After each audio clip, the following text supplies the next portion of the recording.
I once buried a badger with the banker from Deal or No Deal. Lee's team. I know the programme, but who is that? Who is the banker? We never hear the banker, do we? No, I'm not allowed to tell. If I told you, I would have to bury you alongside the badger, I'm afraid. Oh, so the badger found out. Is that what happened to him? What's burying the badger a euphemism for? This banker. Can you describe him to me, please? Yes, I could do. He's just a guy, like you and I. Somewhere in between. Well, you which and one I. is it? Somewhere in the middle. Why do you know the guy from... I know that way back when I used to be the producer of Deal or No Deal. Right, and what's his name? He is called the banker.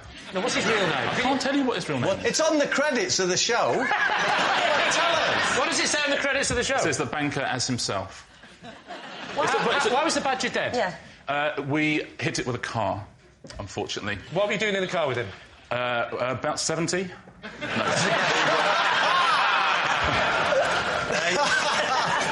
We were on holiday together. Where were you on holiday? Badger Country, Cornwall. Was Edmund there? Sorry, I'm not part of this, am I? Sorry. It's a good question, though, Greg. Was Noel there? No, it was a holiday.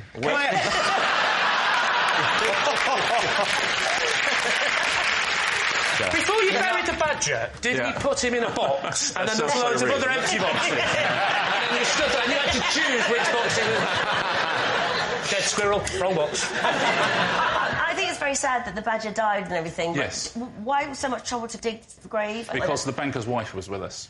Oh, can you tell us her name, or does she work for? Does she work for the Iranian government? What is the name of the banker? Was this during the day or of the evening? It was late at night. Had you had a few? I had a few, yeah. So you went and got Were you spanked? driving then? No, I wasn't driving. Who was driving If the he's not banker? going to say the name of the banker, He's not gonna of say- Deal or Deal, he's not going on national television go, I was driving, I was mullet. I say badger, I mean none.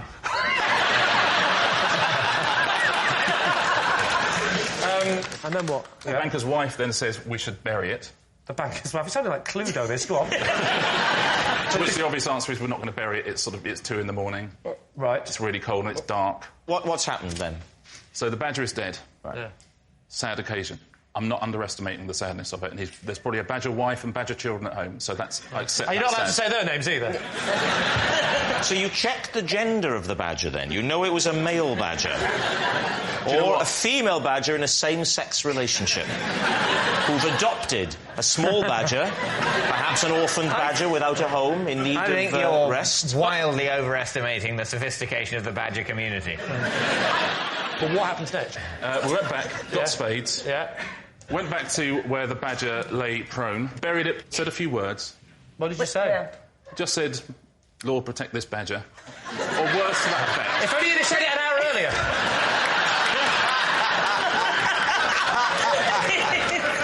So go on, Lord, protect this badger. I think I said a few words about the family of the badger and gave some words Tell of us the apology. word. I want the words. I apologise to the family of this badger, wherever they may be, because I'm guessing they're nearby. Yeah. Put some stones on it, went back home, started drinking again. So, Lee, what's it going to be? Truth or lie? Oh, I think it's true, Lee. Rob thinks it's Do true. you think it's true? Yeah. Patsy? I don't believe the badger bit. I think the badger bit... That's quite essential to the story. But everything else you believe. I believe he knows the banker. Right. I think he knows the banker's wife. Well, there's I your don't answer. think- There's your answer. We think it's true apart from the badger bit. Lee, it's time to make Well, your it's mind true. up. It's true. You're saying it's Apart from true. the badger bit. Richard, were you telling the truth or were you telling a lie? I was telling the truth. Our next round is called This Is My, where we bring on a mystery guest who has a close connection to one of our panellists. This week, each of David's team will claim it's them that has the genuine connection to the guest, and it's up to Lee's team to spot who's telling the truth. So, please welcome this week's special guest, Pauline.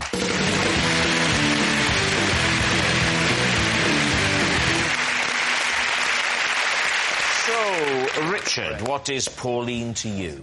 This is Pauline. Last year we met at a Snoop Dogg gig and we bonded because we were the 2 oldest fans in the room. David, how do you know Pauline? This is Pauline. When I was a cub, she was the Arcala, and she had to take me out of the scout hut once for asking too many questions when we were being given a talk by the police.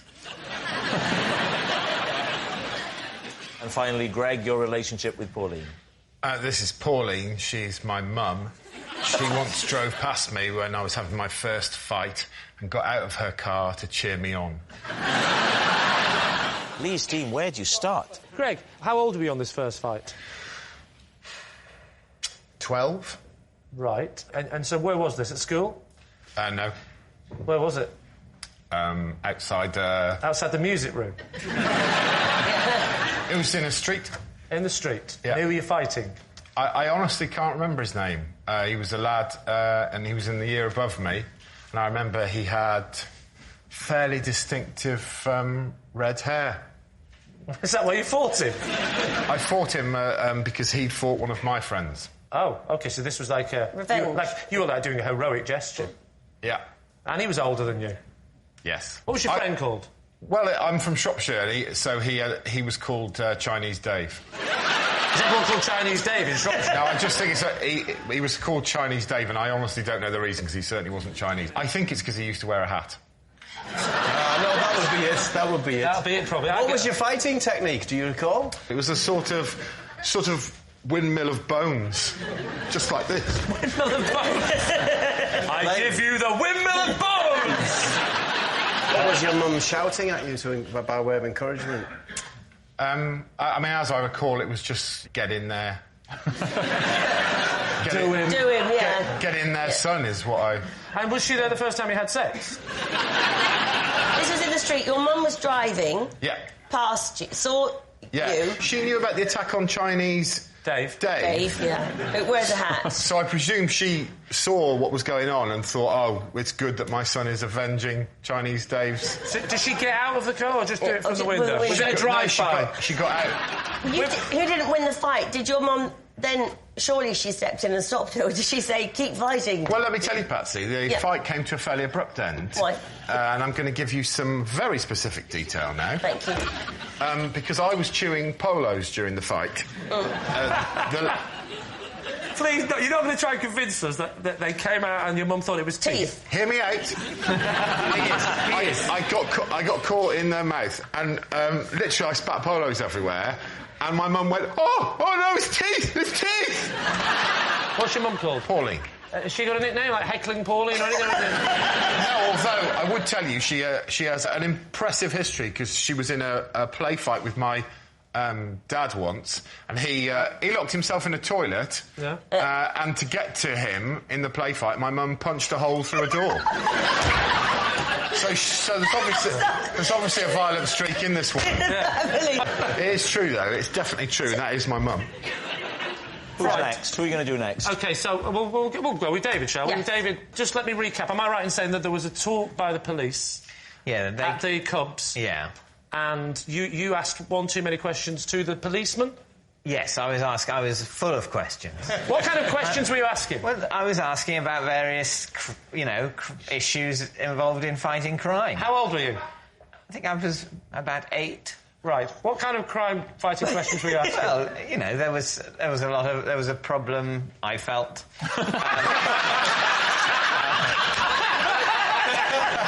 There was a problem with vandalism and graffiti in the area. At that age, you're supposed to be taking part rather than complaining about it. That's OK. Different upbringings, that's fine. What are the questions? I asked a lot about the locks in Cagney and Lacey. I was, at the time, very aware of the security measures in all of those flats in New York and the big locks on the doors. And I said, why don't we have locks like that? And how can we keep burglars out if we don't have locks like that? Right. And the policeman was saying how you can't keep out a determined burglar. And I was saying, well, why do we lock the doors at all, then? But I wasn't really aware that he was supposed to be trying to get on with the talk, and the questions would happen at the end, and maybe they wouldn't all be asked by me. Where was this Cubs? It was in Headington. Headington? Where I grew up. Well, I know that. I don't think you travelled. Yeah. I assumed it was where you lived, otherwise that would be bonkers. Where are you from? Oh, I'm from Newcastle, but I No, my parents thought about... My parents had heard about a very good Cub Scout group about 400 miles away, and they thought about driving me there to get the very best training in tying. Absolutely. But what badges did you get, David? Don't talk about badges in front of Richard.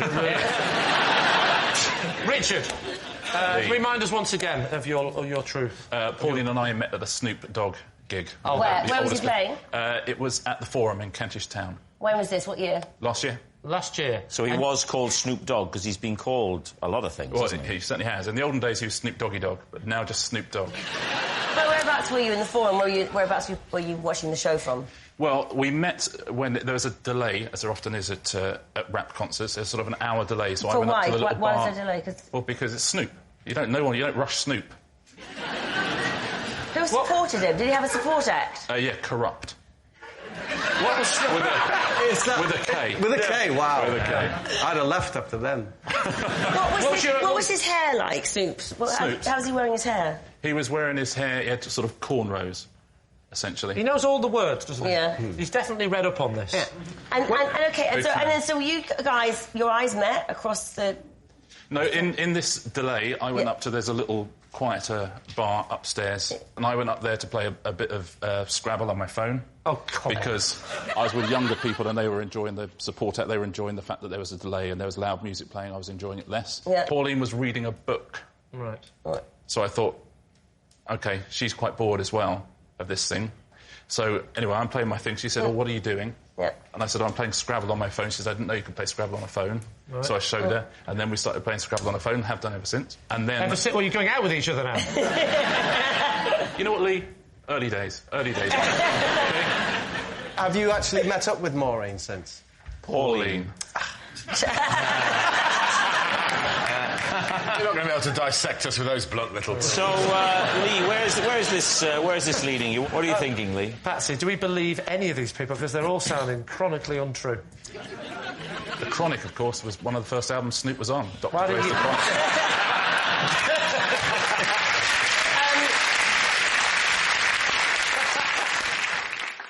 I could see David in his Cub shorts and being worried about the graffiti. He's sort of the sort of person that it would have upset him. And I'm intrigued by this slight physical resemblance between Greg and the lady. I know what you mean, yeah. Do you mind standing up, Greg, again? Would you stand next to this lady you claim to be your mother? Next to my mum? Well, let's call her a woman for now. Right. Now... I'm guessing, for this mean average to work out, your dad is the Jolly Green Giant. No, but you see, Lee, it's a fact that a son has to be taller than their mum. it's either Richard or Greg, I think. So that's my answer. So you think it's... I think it's Richard. You think it's Richard? You think it's Richard or Greg? Yeah. Don't Tim forget said Richard. What are you going to say? The Scout hat one. Oh, sorry, are you still here? The Scout hat. OK, I need an answer, and I really do need it now. We're going for David. He's trying to double bluff me at the end, so I'm going to go with saying David. It's David. And if it is David, I'll be so happy now. You're saying it's David? I think it's David. OK, Pauline, would you please reveal your true identity? My name is Pauline. I am Greg's mother. And...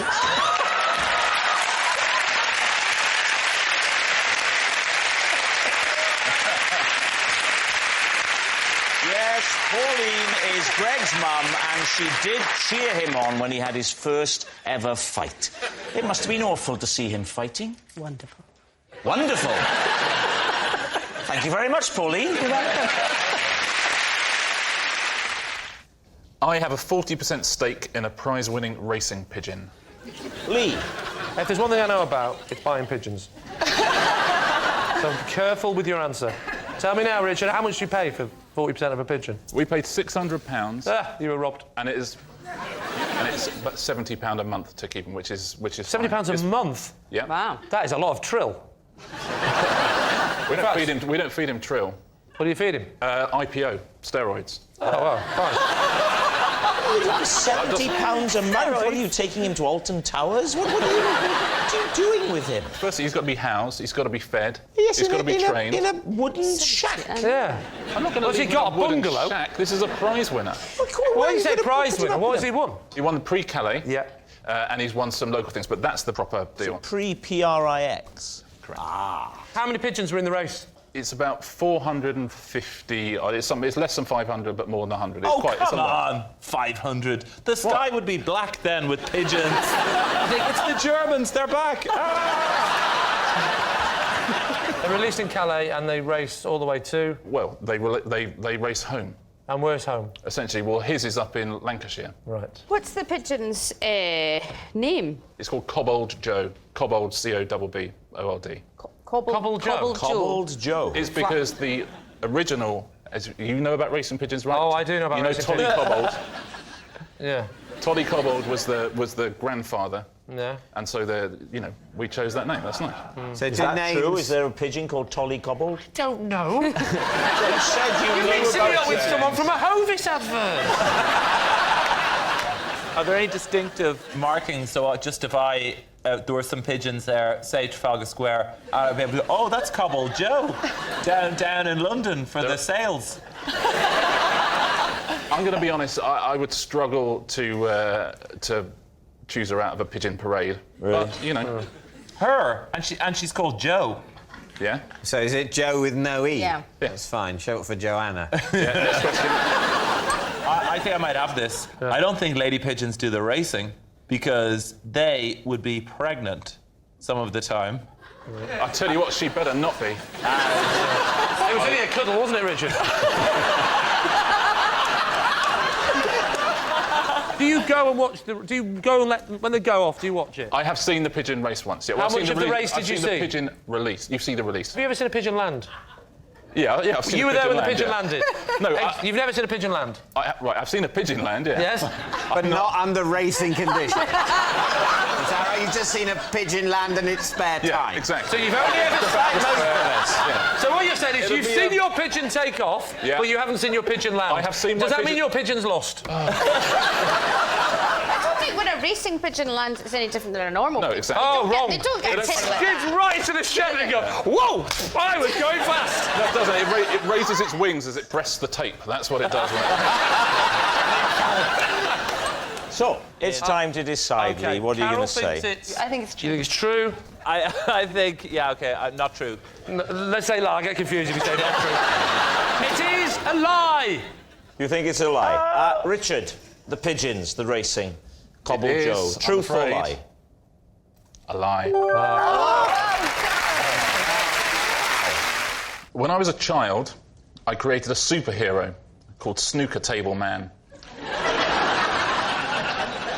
He had 3 key skills and 1 mortal enemy. Lee, let's start with the obvious. Who's the mortal enemy of Snooker Table Man? Vampire Ray. Not... It was based loosely around Ray Reardon. Ray Reardon? What were his 3 skills, Richard? A lot of his skills didn't have an awful lot to do with snooker, I'll be honest with you. He took on the form of a snooker table, because then he could get... Whoa. What? Just one question to clarify. What the hell are you talking about? Right. Snooker Table Man he would take on the form of a snooker table in the same way that the TARDIS would take on the form of a phone box. It's not crazy. And he would be able to go into the houses of very rich and successful and famous people. Well, it's not and like the spy on TARDIS, is it? The TARDIS is the vehicle that the superhero, for want of a better word, travels round in. Yeah. If you're Snooker Table Man and there's a child trapped in a building, they go, what are we going to do? Don't worry, it's Snooker Table Man. And then you turn into a snooker table and you go, now what? And I go, that's all I can do. So what was his purpose? What did he do? His purpose was to go into the houses of very rich people who were trying to, for various reasons, take over the world. And he would... Firstly, he would report back on them, because he had wireless transistors in the pockets. Whoa. So he would... So he would go into the houses of very, very rich people... Right, admit that is a good disguise if you want to get into... No, it's a terrible disguise. It's a terrible disguise unless the person in question has ordered a snooker table. Otherwise, they'll go, it's the worst disguise in the world. They'll go, the hell did that come from? Do you think any rich person, if they were given a delivery of a snooker table, wouldn't go, oh, lovely, a snooker yes, table? Yes, they would. Yeah. But you didn't say you were given delivery. You said you suddenly appeared in an empty room. No, I didn't. What do you mean, what, transport So you myself? knock on the door and you go, hello, I'm here to give you a snooker table. You are... That was it. That was your... Now you're making it sound ridiculous.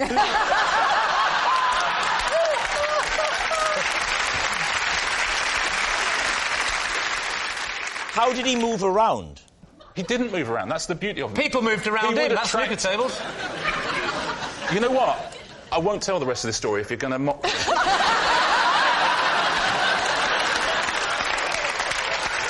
What are the other powers you haven't told us about? Yeah. Well, I've given you the two. And the third what one was the second one? Transistors and pockets. The transistors, yeah, the ability to transmit information. Who two? And two... Who do you think, if we're trying to save the world, who do you think he's transmitting to? Steve Davis. Firstly, me. What was your third power, then? The third power was exploding balls. And how would he use his exploding balls? In what situation would he want his balls to explode? Finally, a sensible question. If I've received enough information that the person whose home this snooker table is in is up to no good, is up to nefarious activities... Yes. OK? The next time they're playing a game of snooker, I can then make those balls explode at will. If you were playing this game in Wales, you wouldn't call it snooker. Snooker. Snooker. Yeah, snooker. Because we don't like the ooh sound. It's the same with tooth. We'd say tooth. Yeah, and likewise, we don't like the Welsh.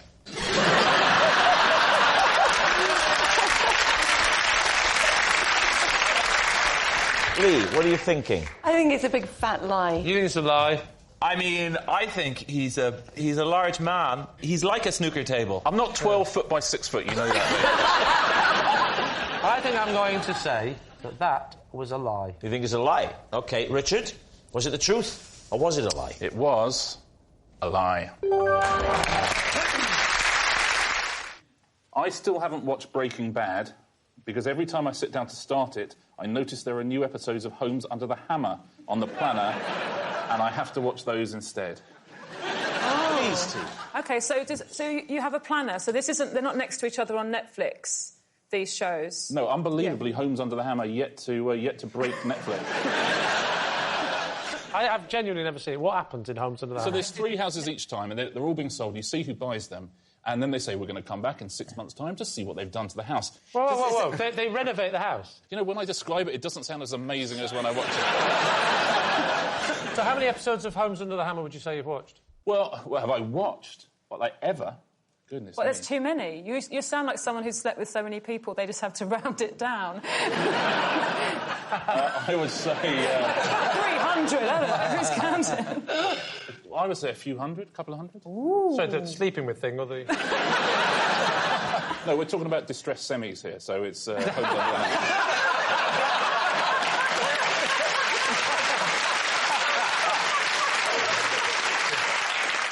Give us the summary of your favourite episode. Well, see, these days, it used to just have the 2 hosts, Martin and Lucy, and now they've gone 3 hosts. They've got Martin, Lucy, and Dion Dublin is now a host of Homes Under the Hammer as well. Well, it was an obvious choice, wasn't it? Yeah, the exactly. ex-footballer who wants to help sell houses. Why is it... Are you suggesting we shouldn't have ex-footballers on television, Lee? You're a football fan as well, right? Yes, I am. If you saw Dion Dublin, would you go, wow, it's Dion Dublin that used to play for Man United? Or would you go, wow, it's Dion Dublin, the bloke who presents Homes Under the Hammer? Oh, don't. Don't, Rob, you haven't. Your hands are so big that when you did that, I felt a draft. That was incredible. So, Lee, what are your team thinking? Do you think this is true? First of all, do you believe he watches Homes Under the Hammer? No. What? Do you believe... You think he's made all of that up? He's too clever for that. The thing about Richard is he is very clever, but he's like high culture, low culture. He's one of those very well-educated, stupid here, people. you know.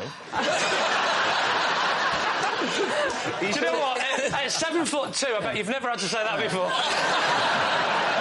So you're saying it's true? You think it's... I have to go with Sarah then. I think it's true as well. You're going with true? Yeah. OK. Richard. It is... a lie. When I worked in a shoe shop, my boss was called Mr. Clog. Remarkably, I've had 3 other jobs where my boss's name was directly related to their profession.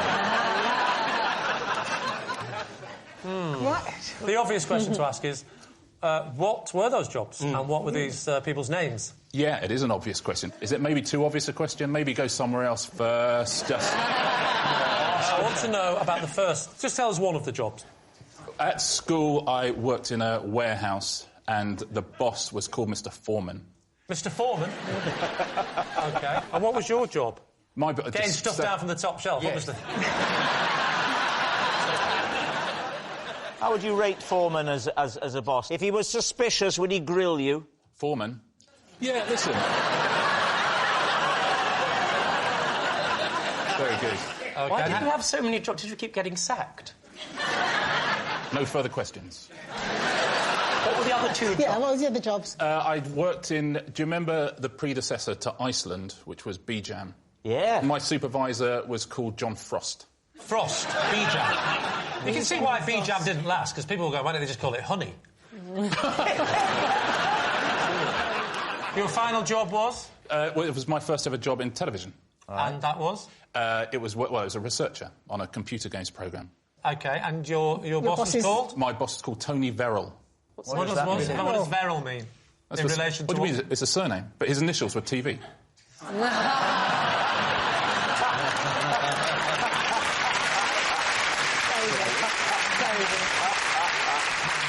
Of all these bosses that you remember, Richard, who would you say was your favourite boss? What was it about that boss that made them well, so John Frost wasn't really my boss, so I liked him. We had a bit more of a relationship. Mr. Foreman, I found that was quite stressful. It was one of my first ever jobs. And Tony Verrill still works in the industry, so I will not be passing comment. Tony Verrill still works in the industry. I've never come across him. Yeah, I've not come across Tony. Have you come across him, David? Yeah, I think I've worked with Tony. Verrill. Sure, not 100%, but yeah. Do you know who Tony Verrill is? No. Tony Verrill? No, never heard of him. It's weird that none of us three have heard of Tony Verrill, and yet all you three have heard of Tony Verrill. Catherine hasn't. Catherine has or hasn't? I haven't, but it rings a bell. Oh, so you... What do you think, truth or lie? Truth or lie? Well, the thing is, I think you're almost certainly sort of geeky enough to keep a record of that sort of thing, and it's the type of thing that would amuse you. And you'd remember at the time. On the other hand, it's also the type of thing that you could quickly construct to be clever. It's a challenging one. What do you think? Lie? Yes, I think so. We'll have to say lie. You'll say lie. OK. Because of Tony Verrill. Richard, truth or lie? It is a lie. Instead of rock, paper, scissors, I prefer to play my own version of the game, which is worm, pigeon, shotgun. Please, team. Right. What beats what? Like, what is superior to what? It's pretty obvious, isn't it? What beats shotgun? Pigeon eat worm. How does a worm beat a shotgun? By crawling into the barrel. I mean, how do you think... What's that hand actions? Well, shotgun. Yeah. Easy. Worm. Oh. And... OK, let's have a little game. Me v you. Just before we start this very competitive bout, tell us what tops what. It's quite simple. Pigeon eats worm. The shotgun eats the pigeon. No, it doesn't eat the pigeon. The pigeon shoots the worm with the shotgun. This is so much you're deliberately trying to make this complicated. I just want he's the genuinely truth. I just want to get to the bottom of this. OK. Don't think of me as Rob Brydon. Think of me as Robert Mueller. I will not rest until I find out what's happening. That makes me Trump. Yes, it does. Oh, I don't like the thought of that. You're a lot smaller, though, so you're Mueller light.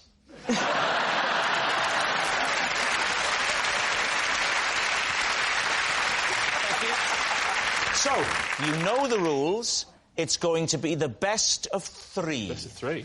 I've got my own technique, by the way. I'm not going to use my hands. Now, you've been warned about this. I think you know which one I'm going to do, don't you? I'm not going to be big-headed. It's not a shotgun. It's not even a worm, is it? Let's be honest. All right, here we go. Get ready. OK. 1, 2, 3.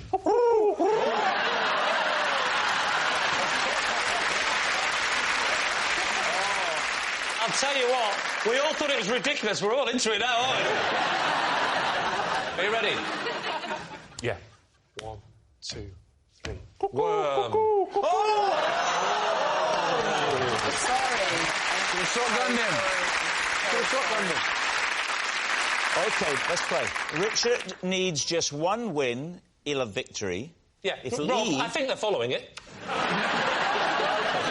It's a shame we won't now have time to play Would I Lie to You?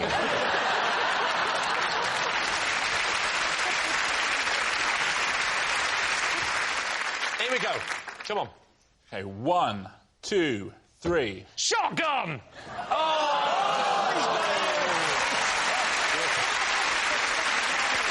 It's a convincing win for Richard the Big Man Osman. So, what do we wonderful think? to see. I think it's plausible. I'm going to go true. Yeah, I thought it was a lie until we played it. Yeah. And when we played it, I thought, panning out this. Yeah. OK, you're saying it's true. Richard, is it true or is it a lie? It is... a lie. Last year, during a detox weekend at a health spa... We'll stop you there, Richard. Lie. During a detox weekend at a health spa, I slipped 3 emergency chocolate bars into a plastic bag and hid them in the cistern of my loo. Please, team. Why did you hide them in the toilet? Because you weren't supposed to have anything like booze or anything in there at all, and all the food was sort of kale and hang on, juices. So are you telling me this was so strict that they would check your rooms like some sort of prison cell where you had to hide it in the cistern? Did you say? Yeah, they clean the rooms and they and you're not allowed to have anything there, and it's all. Is it like that in prison? Do you go in with a suitcase? Yeah, take that. It's fine. We'll check your cell later. I don't know. Is it?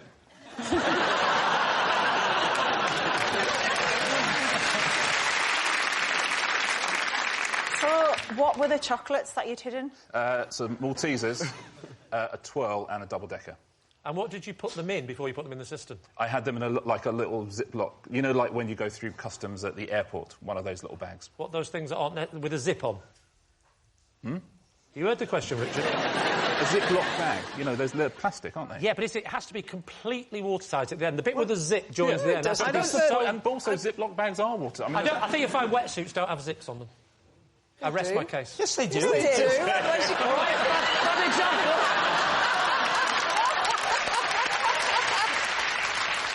And did you eat them all over the weekend, or did you? No, I ate them all on the first evening. What treatments did you go for? Oh God, all sorts of awful, like peels. Peels? Peels. What did you have peeled, Richard? Hot rocks. Sorry. You had your hot rocks peeled. Yeah. You know what? I would genuinely recommend it. Who did you go with?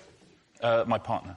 See, this is the bit that I don't believe that he's got a partner. Yeah. Did you share the toilet? Excuse me? Did you share the toilet? I mean, in what sense? I mean, were you sharing a bathroom? We have got to the stage of the relationship where we are able to use the same toilet. Yeah. Not at the same time. Yeah.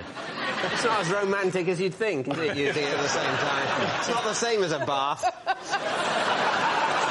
First month. It's just not very practical. Yeah. You hark back to those first months where you're always sitting on the toilet together. With a candle on the system. Shall we go and have a wee, darling? What do you think would have happened if you'd have got caught with chocolate in the room? Oh, do you know what? I tell you exactly what would have happened. Nothing. But it felt like I was alive for the first time in many years.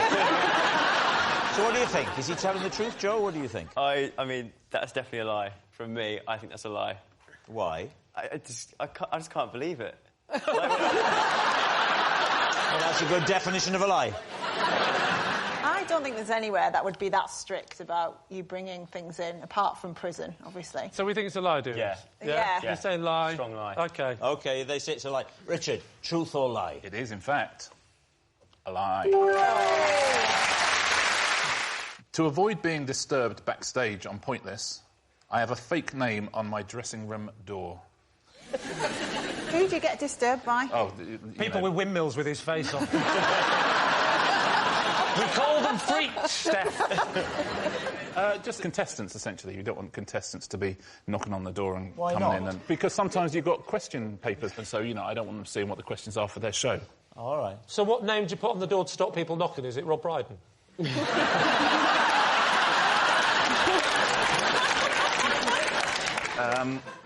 I use the name the Reverend Wendy Benson. The Reverend Wendy Benson? Is there a Reverend Wendy Benson? Well, there must be. But the key thing is, I am not the Reverend Wendy Benson. What does Zander have on his... He is Sir Peter Morehouse. Peter Morehouse? Yeah. He invented the hovercraft, didn't he? No, that was Christopher Cockerell. Oh, you're quite right. Yeah.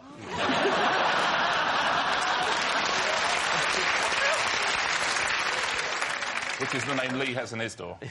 It's something cock something. I can't remember exactly.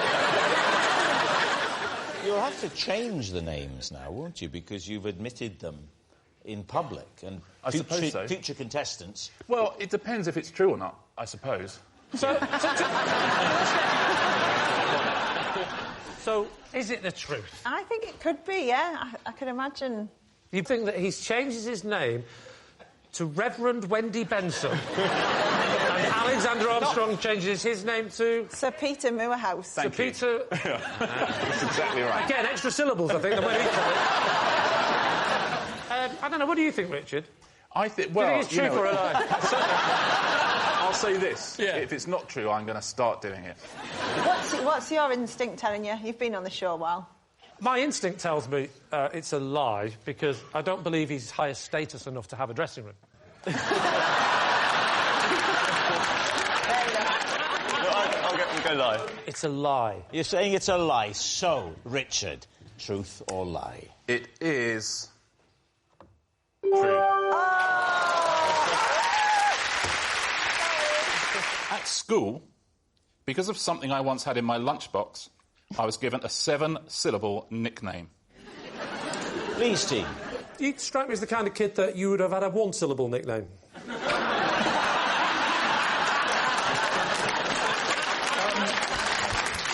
All right, what was in the lunchbox? A sandwich, a snack...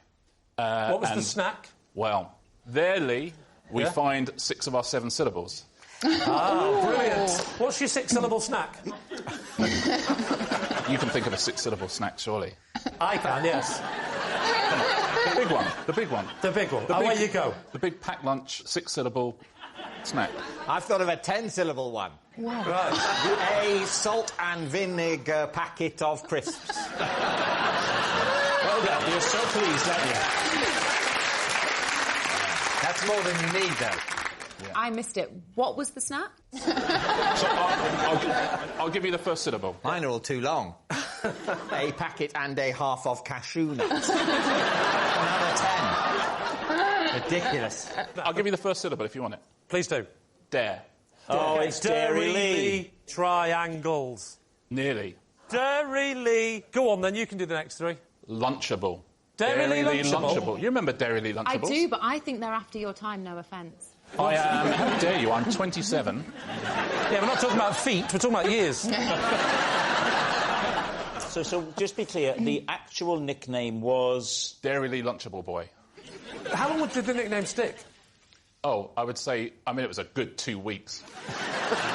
Did you have a nickname before that? I was always called Rich. That's so bad, isn't it? And what about after that? Oh, then it was the artist formerly known as Dairy Lee Lunchable. Were you the tallest kid in the year? Yeah. And they didn't think there was a tall nickname that would be more relevant for you? When it comes to those nicknames, the decision-making process is very disordered. Yeah. There's no meeting where someone gets to go, this is ridiculous, this child is extremely tall, and yet we're focusing on a snack. I'm thinking that, say you're on the playing field, you're playing football, it's a long nickname to say pass the ball, isn't it? Dairy Lee Lunchable Boy. That was not my nickname on the football pitch. What was that? What was that? Sub. All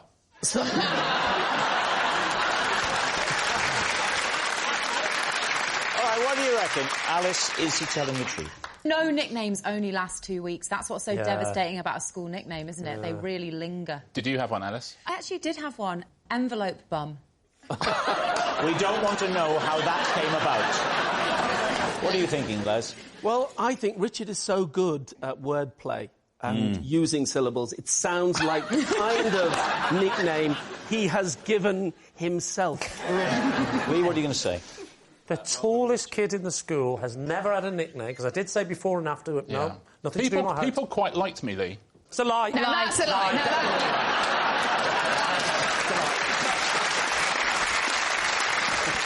Richard, they're saying that it's a lie. Were you telling the truth or were you telling a lie? It was a lie. 2 years ago, after losing my keys at a fancy dress party, I had to break into my house while dressed as Darth Vader. These two. Ooh, OK. I want to know about the costume. Was it a good one? It wasn't bad, actually. It was from a shop. It wasn't homemade.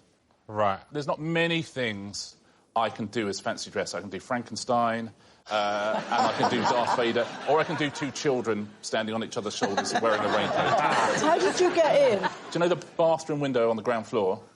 No, I don't know the house. Well, there, essentially. What, you squeezed in, you, through a bathroom window? You know what, Rob? I used the Force. I mean, you used a hell of a force. So what, not the little window, you mean the whole big bathroom window? It's a stash window, yeah. And I've done it before. I went under it with a little piece of metal that's by the bins. It's an old school ruler, which I've always kept there. A school ruler of Herculean strength, then, I should say. No, you know the metal ones, like technical drawing. OK. By the way, it's no longer there now if anyone does go around to my house. And what about the party now? Which other characters? Were there any other Star Wars characters at the party? Yeah, and this is genuinely true. Someone else at the party was a Darth Vader, but in... I bet you towered over him. He would have felt like a pathetic Vaderette. Was he how enfeebling to be the small Vader at a party? Was he smaller than you? Take a wild guess, Lee. What about the voice? Did you attempt to do it for fun at the party? Could you give us a demonstration? OK, yeah, of course I could. So I would say, for example, I know what Luke Skywalker got for Christmas. He got a Sabutio.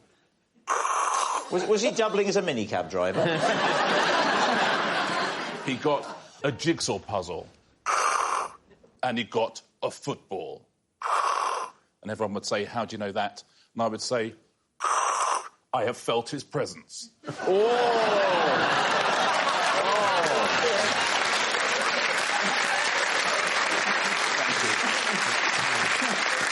What do you think, Pam? I have a sneaking feeling that it is true, actually. You know, being shut out of your house isn't that unusual, so I think it's true. I just don't think you've got a ruler by the bins.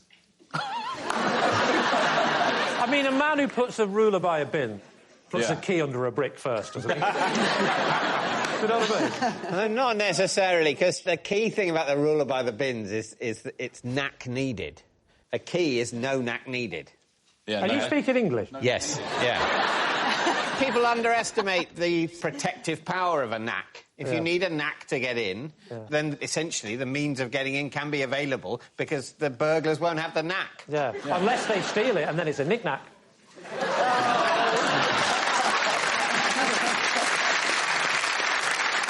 Right, what's it going to be? We'll say it's a lie. You can say it's a lie. OK, Richard, Darth Vader through the bathroom window. Truth or lie? It was, sorry, Pam, a lie. Oh,